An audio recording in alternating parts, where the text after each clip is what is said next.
우리은행이 손태승 우리금융지주 전 회장의 처남을 비롯한 친인척 관련 법인이나 개인 사업자에게 4년간 616억 원의 대출을 해준 것으로 금융감독원 조사 결과 밝혀졌습니다.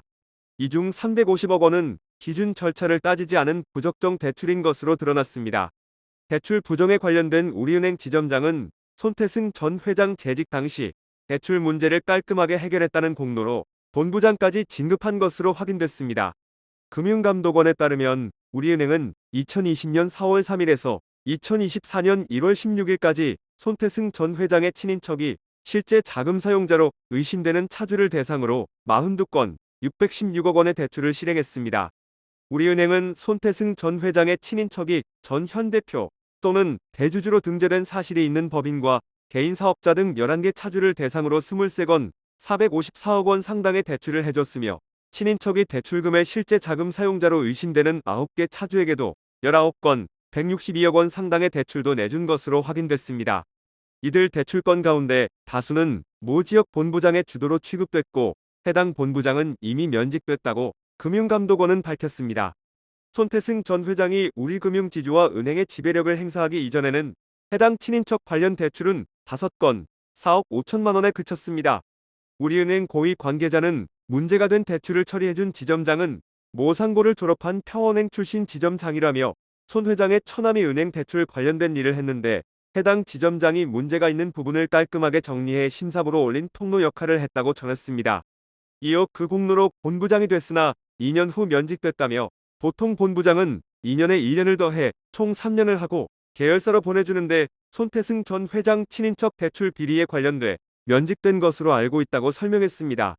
우리은행 안팎에서는 해당 본부장이 추가 임기 없이 면직된 것을 놓고 우리은행 측이 이미 손태승 전 회장과 관련된 대출 비리 문제를 심각하게 생각한 것 아니냐는 추측이 제기됩니다.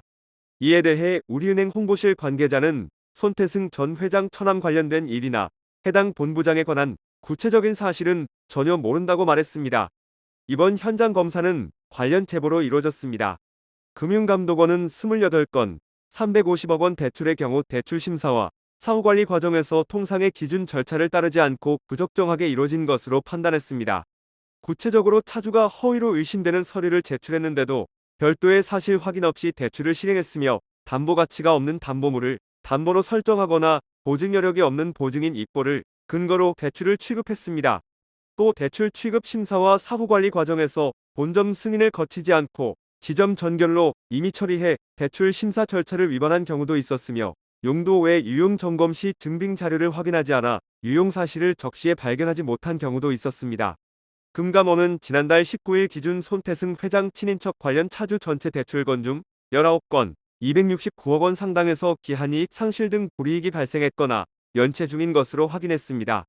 금융감독원은 지주 회장에게 권한이 집중된 현행체계에서 지주와 은행의 내부 통제가 정상 작동하지 않은 이번 사안을 엄중하고 심각하게 인식하고 있다며 향후 금융 관련 법령 위반 소지와 대출 취급 시의에 상충 여부 등에 대한 법률 검토를 토대로 제재 절차를 엄정하게 진행하는 한편 검사 과정에서 발견된 차주와 관련인의 허위 서류 제출 관련 문서 위조, 사기 혐의 등에 대해서는 수사기관에 통보할 예정이라고 밝혔습니다.